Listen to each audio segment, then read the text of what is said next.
안녕하세요. 카페 처방전입니다. 이번 영상은 조금 특별한 이야기를 해드릴 건데요. 여러분의 창업에 도움이 되었으면 해서 정말 강력한 노하우 중에 하나를 알려드릴 겁니다. 이 내용을 정확하게 이해하게 된다면 성공 확률도 올라가고 사업에 대한 이해도 더 높아질 거예요. 다만 오늘 내용은 조금 어려울 수 있어요. 하지만 제 구독자분들은 충분히 이해할 거라 믿고 설명을 한번 해보도록 하겠습니다. 이 말을 아마 정말 많이 봤을 텐데 깊게 한번 생각해 봤는지는 잘 모르겠어요. 왜 개인 카페를 창업하면 다 망하니까 하지 말라고 할까? 그쵸? 약간 카페 창업의 정설 같은 말이에요. 어디를 찾아봐도 다 힘들다고만 합니다. 이걸 이야기하기 전에 잠깐 카페라는 사업에 대해서 이야기를 한번 해볼게요. 카페. 카페라는 건 뭘까요? 이 커피라는 까만색 음료를 소비자에게 판매하는 것이 사업의 전부로 보이지만 사실 그렇게 단순하지만은 않습니다. 카페라는 사업은 이 커피 외에 공간이라는 요소를 더해서 판매할 수도 있고 소비자의 행복을 더해서 판매할 수도 있으며 마케팅적 요소를 더해서 판매할 수도 있어요. 어떠한 요소를 어떻게 결합하느냐에 따라 사업의 방향성이 다양해집니다. 커피라는 것은 고객의 접점을 만들어주는 하나의 매개체일 뿐 실제로 카페는 다양한 무형의 가치를 복합적으로 소비자에게 판매하는 사업에 더 가깝습니다.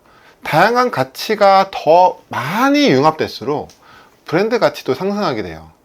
이 말을 쉽게 표현해 보자면 육각형 능력치라고 생각하면 좋습니다. 소비자에게 제공할 수 있는 가치가 더 다양하고 큰 육각형에 가까워질수록 유니크한 브랜드가 되는 거예요. 우리나라에서 육각형을 가장 거대하게 만든 커피 브랜드가 있죠. 바로 스타벅스입니다. 하지만 회사든 개인이든 커피라는 사업을 성공시키는 건 사실 쉽지만은 않습니다. 창업시장이란 곳은 하나의 야생과도 같은 곳입니다. 생태계라고도 표현할 수 있겠네요. 약자는 양육강식 법칙에 의해 가차없이 사라집니다. 대기업에서 많은 자원과 자본을 쏟아 브랜드를 런칭해도 예상과 다르게 시장에서 소비자의 외면을 받고 실패할 수 있어요. 여기서 우리가 소비자의 외면을 받는다. 이 부분을 깊이 한번 생각해 볼 필요가 있습니다. 소비자의 외면을 받는다. 그렇죠. 사업의 본질은 어찌 보면 단순합니다. 내가 특정 물건을 팔고 이 물건을 사줄 고객만 있다면 그건 사업이라 할 수 있습니다. 그런데 우리가 파는 모든 물건을 고객이 무조건 사줄까요? 내가 제공하는 물건의 가치가 예를 들어서 여기 이 커피를 봤을 때 제가 이 커피를 만약에 1,000원에 판다고 했을 때 1,000원보다 가치가 같거나 더 높다면 구매하게 되겠죠. 반대로 이 1,000원보다 가치가 더 낮다면 구매하지 않을 겁니다. 이렇게 시장 경제에는 암묵적으로 사람들이 약속이라도 했듯이 모든 물건마다 가치라는 게 정해져 있어요. 이게 우리의 눈에는 보이지 않지만 이 물건의 가치는 얼마다라는 일종의 가상의 선 같은 게 있습니다. 저는 이 선을 앞으로 최소 퀄리티 기준선이라고 부르겠습니다. 카페를 창업하는 사람은 누구나 자기만의 목표가 있을 거예요.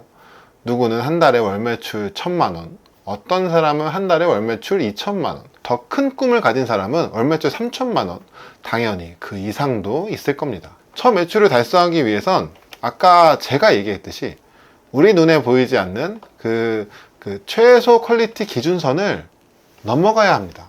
1,000만 원을 원하는 사람은 1,000만 원이라는 선을, 3,000만 원을 원하면 3,000만 원이라는 그 선을 넘어가야 돼요. 바로 그 선이 원하는 매출을 달성하기 위한 반드시 넘어야 할 기준점이자 최소한의 목표점이라고 할 수 있습니다. 그런데 대다수 개인 매장은 내 목표에 맞는 최소 퀄리티 기준선이 어디에 있는지를 전혀 모르고 있어요. 전혀 모르니까 단순하게 자기가 좋아하는 걸 팔거나 트렌드라고 하는 것들 중에 될 것 같은 아이템을 감으로만 골라서 매장을 만듭니다. 자신의 목표 달성을 기준점을 가지고 만드는 것이 아니라 순전히 감으로만 때려 맞추려고 하니까 사업 성공 확률이 거의 99% 정도 운에 달려 있어요. 당연히 결과가 좋을 수가 없습니다. 이게 바로 개인 카페를 창업하면 성공하기 어려운 이유예요. 여담으로 개인 매장을 성공해서 이제 프랜차이즈를 하고 싶어 하는 분들도 있을 것 같아 잠깐 이 이야기를 좀 해볼게요. 프랜차이즈라는 사업은 사업 모델 자체가 성공한 매장을 복붙하는 방식, 즉 확장성에 있습니다. 많은 매장을 만들기 위해서는 다양한 상권에 다 적용이 가능해야 돼요. 특정 조건에서만 잘 된다면 확장성에는 한계가 있거든요. 그래서 한두 가지 큰 강점을 제외하면 상당 부분 일반화가 되어 있습니다. 일반화란 평범하단 말입니다. 프랜차이즈에서 특별함을 느낄 수 없는 게 어찌 보면 당연한 소리예요. 이 말을 반대로 해보면 개인 카페들은 이런 프랜차이즈가 줄 수 없는 단점들을 강점으로 승화시킬 수 있습니다. 그런데 여기서 재미있는 건 나중에 여러분의 매장이 잘 돼서 프랜차이즈로 사업을 확장할 수 있잖아요. 그러면 이제 어쩔 수 없이 시간이 지날수록 점차 일반화가 될 거예요. 소수에서는 가능할 텐데 매장이 늘어날수록 어쩔 수 없는 한계점이 있습니다. 만약 여러분이 이 문제를 해결할 수 있다면 정말 특별한 브랜드를 만들게 될 거고 분명히 큰 성공을 하게 될 겁니다. 자, 여기까지 이해가 잘 되었을까요? 이게 조금 어려운 내용이긴 한데 여기까지 보고 성공하는 매장을 만드는 방법은 이렇게 하는 거구나 라는 걸 어렴풋이 감각적으로라도 느꼈다면 일단은 충분합니다. 자, 다시 돌아와서 매출을 1000만 원을 원하던 3000만 원을 원하던 자신의 목표 매출에 맞는 기준점을 반드시 찾아내야 합니다. 그럼 이것도 어떻게 찾아내냐? 이론도 중요하지만 사실 방법도 중요하죠. 여러분, 요즘은 시대가 좋아졌습니다. 진짜 발로 뛰지 않아도 인터넷만 있으면 찾을 수가 있어요. 일단 제가 생각하는 기준으로 예시 매장들을 몇 개 찾아봤습니다. 시간은 하루에 한 2시간 정도 해서 이틀 정도 활용했어요. 하기만 하면 찾는 게 그렇게 어렵지는 않습니다. 이거 하나 미리 말씀드릴게요. 지금 보여드리는 매장들은 광고도 아니고 저와 아무런 관계도 없습니다. 아직 저도 방문은 못 해봤고요. 온라인으로만 찾았어요. 어쩌면 이미 SNS에서 핫한 매장일 수도 있습니다. 그래도 대부분은 지역에서 맛집으로 알려진 매장일 겁니다. 자, 어떤 매장이냐면 첫 번째 미스틱 래빗, 두 번째 메모러블 모먼트, 세 번째 유로스타 커피 로스터스, 네 번째 산체스 커피, 이런 매장들이 있습니다. 제가 이 매장들을 찾은 기준은 개인 카페는 자본이 한정되어 있으니까 광고를 최대한 적게 쓰면서 소비자에게 좋은 반응이 나오는 매장 위주로 찾아봤어요. 제가 알려드리는 매장을 보면 내가 저렇게까지 어떻게 하지? 이런 생각이 들 수 있는데 괜찮습니다. 사람마다 자본과 목표 매출은 다르기에 목표 매출이 월 1000에서 2000만 원 정도라면 당연히 만들어야 할 퀄리티 기준점은 저 매장들보다 내려가게 됩니다. 원하는 목표 매출이 높아질수록 시장에서 원하는 퀄리티 기준은 더 높아지고 그만큼 투자금도 더 올라가게 돼요. 모든 매장들을 다 보기는 오래 걸릴 것 같아서 관심 있는 분들은 한번 직접 찾아보면 좋을 것 같고 하나 정도만 저랑 같이 한번 봐볼게요. 첫 번째 카페를 보죠. 첫 번째가 뭐였지? 맞다, 미스터 래빗. 저도 지금 같이 보는 겁니다. 매장 사진을 좀 먼저 봐볼게요. 이렇게 생긴 매장이구나. 에어컨이 사진에만 보이는 게 2개. 평수가 좀 있네요.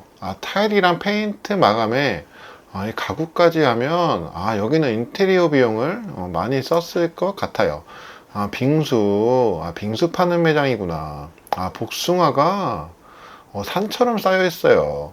와플도 있고 딸기 빙수도 있고 와플 망고 이분은 누구시지? 계속 나오시네요. 사장님이신가? 메뉴 탭도 한번 볼게요. 이런 메뉴를 파는구나. 메뉴가 사진은 좀 아쉬운데 전체적으로 맛있어 보입니다. 소식란을 한번 가보면 소식을 꾸준하게 올리고 있어요. 6월 20일, 5월 26일 조금 엄청 자주 올리는 건 아니지만 좀 자주 올리고 있는 편입니다. 리뷰에 가보면은 복숭아 빙수, 복숭아 빙수 맛집이라고 하네요. 테이블마다 복숭아 빙수를 먹는다고 하네요. 여기 킬링 콘텐츠죠. 가격이 27,900원. 싸지 않습니다. 생과일을 많이 주니까 금액이 높아도 소비자도 타당하게 느끼는 것 같아요. 보통 오면 한 2인당 먹겠죠. 여성분이나 커플들이 많이 올 것 같고, 빙수만 먹지 않을 테니까 객단가가 꽤 높을 것 같습니다. 컨셉상 카공족이 가기에는 좀 애매하고 회전율도 괜찮을 것 같아요. 다만 이제 복숭아 같은 경우에 시즌성 메뉴라 겨울에는 어떨지 모르겠어요. 그래도 여기 있는 사람들이 다 만족하면서 먹는 것 같습니다. 정보 탭을 한번 볼게요. 리뷰는 이 정도 받고 정보를 보면 복숭아 빙수가 품절되었을까봐 전화를 많이 준다고 하네요. 예약 페이지도 만들었다고 합니다. 정말 복숭아 빙수가 잘 나가는 매장인 것 같죠. 지금은 제가 유튜브 영상이라 짧게 살펴봤지만 잘하는 매장의 장단점이 무엇인지 여러분은 깊게 살펴봐야 합니다. 당연히 오프라인 매장도 방문해야겠죠. 소비자의 입장에서 실제로 매장을 경험해 봐야 합니다. 이렇게 조사하고 해본 경험을 자신만의 노트에 이렇게 하나하나 쌓아가는 겁니다. 그 노트가 나중에 그 무엇과도 바꿀 수 없는 자신만의 자산이 될 거예요.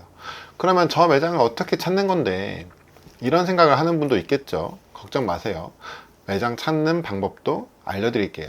여기서 중요한 도구가 바로 네이버 지도입니다. 인스타그램을 떠올리는 분이 있을 수 있는데 인스타는 뭐라고 할까, 좀 상업적으로 많이 발달한 SNS입니다. 물론 네이버 지도도 상업성이 없지는 않지만 위치 기반 서비스고 지정한 지역 매장을 전부 볼 수 있고 상권도 같이 파악할 수 있는 장점이 있습니다. 요즘 네이버 지도 등록 안 하는 매장은 없잖아요. 어찌 보면 가장 큰 데이터베이스가 바로 네이버 지도입니다. 매장을 찾는 방법은 첫 번째, 지도에서 내가 원하는 지역을 먼저 찾는다. 두 번째, 확대 축소는 한 네 번째 칸으로 맞춘다. 이 정도까지 확대해야 검색되는 매장의 수를 최소화하고 검색했을 때 잘 안 나오는 숨어있는 카페들도 나옵니다. 세 번째, 해당 지역의 카페를 검색한다. 네 번째, 리스트가 나오는데 이걸 하나하나 다 본다. 단순 작업이고 노가다 맞습니다. 이걸 매일 반복하면 어떤 일이 일어나냐. 여러분의 머릿속에만 있던 자기가 좋아하는 것만 알던 감이 소비자가 원하는 걸 알아가는 쪽으로 점차 성장해 나갑니다. 꾸준히 반복하면 어느 날 진짜 독특한 경험을 하게 될 텐데요. 머릿속에 전기 튀듯이 이렇게 파파파팍 하고, 표현이 좀 웃긴데, 그간 머리에서 떠다니던 아이디어와 생각들이 하나의 선으로 탁 이어지는 놀라운 경험을 하게 될 겁니다. 진짜로 여러분이 이 경험을 해봤으면 좋겠는데, 최소한 한 3, 4개월 정도는 30분씩이라도 매일 해줘야 제대로 된 감이 생길 겁니다. 지금까지 말한 것 중에 여러분이 반드시 주의해야 할 원칙이 하나 있어요. 찾아낸 매장을 그대로 카피하는 건 절대로 하면 안 되는 행동입니다. 이건 윤리의식에서도 안 되는 겁니다. 만약 여러분이 못 지킬 것 같으면 절대 매장을 참고하는 행동을 하면 안 됩니다.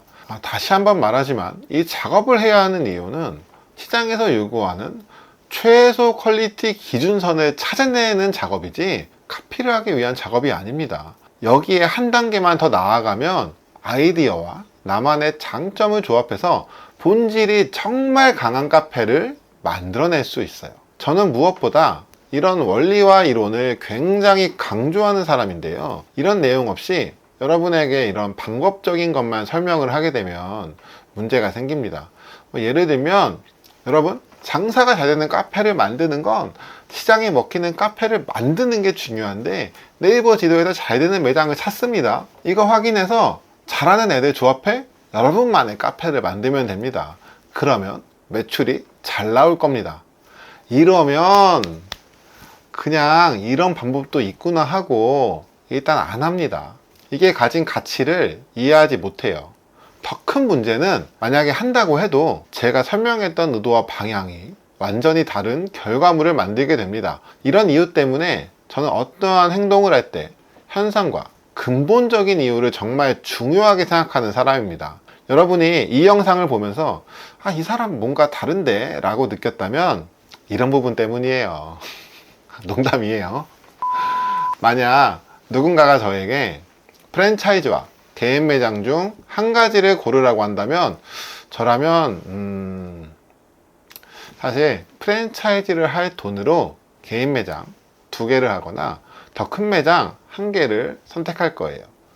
제가 개인 매장을 한다고 말하면 너는 다 할 수 있으니까 그런 거 아니냐 라고 생각할 수 있는데, 그런 건 아니고 이렇게 한번 생각해 보셨으면 좋겠어요. 사업을 하는데 평생 한 가지 사업만 하고 살 수는 없습니다. 내가 하는 사업이 지금 잘 될 수 있지만 어느 순간 갑자기 망할 수 있어요. 사업이 망했다는 것은 뭐 망했다, 실패했다 이런 걸 의미하지는 않습니다. 제가 미래에 하게 될 사업을 성공시키는데 이전에 해봤던 실패 경험이 어떤 성공의 원동력이 될 수 있어요. 이런 관점에서 봤을 때 프랜차이즈를 하면 본사에서 많은 부분을 대신 담당해 줍니다. 결국 프랜차이즈를 함으로써 제가 더 큰 금액을 내는데 오히려 경험할 수 있는 분야가 확 줄어들어요. 심지어 거기에 제약도 많이 따라옵니다. 제가 생각하는 사업이란 건 내가 생각한 전략이 세상에 통하는지 테스트를 하고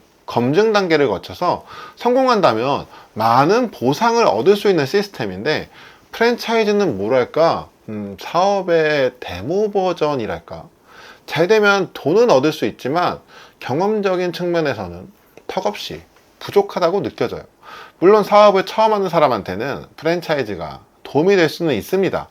그런데 사업을 정말 제대로 키워보고 싶은 분이라면, 큰 리스크를 가지는 것이 아니라면, 심지어 그게 카페야, 그러면 저는 개인 매장을 추천하고 싶어요.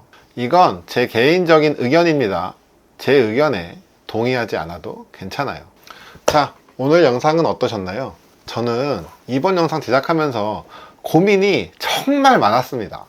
어느 정도까지 설명을 해야 쉽게 이해할 수 있을까? 이 부분에 대해서 고민이 너무 많았어요. 실제 분량은 지금보다 2배는 더 많았는데 완전 분량 조절 실패했죠. 어쩔 수 없이 뒷부분은 다 날아갔습니다. 이번에 제작 못한 부분은 다음에 기회가 되면 한번 제작을 제가 해볼게요. 추가로 제가 고정 댓글에 여러분이 보면 좋은 자료를 주기적으로 바꿔서 달아놓고 있어요. 시간 되시면 고정 댓글도 한 번씩 확인 부탁드릴게요. 앞으로 이런 중요한 내용들을 진짜 놓치지 않고 보기 위해서는 구독, 좋아요, 알림 설정이 필요해요. 여러분의 작은 행동 하나 때문에 제 영상을 더 많은 사람이 시청할 수 있습니다. 앞으로도 좋은 영상으로 찾아뵙겠습니다. 지금까지 카페 처방전이었습니다. 감사합니다. 좋은 하루 보내세요.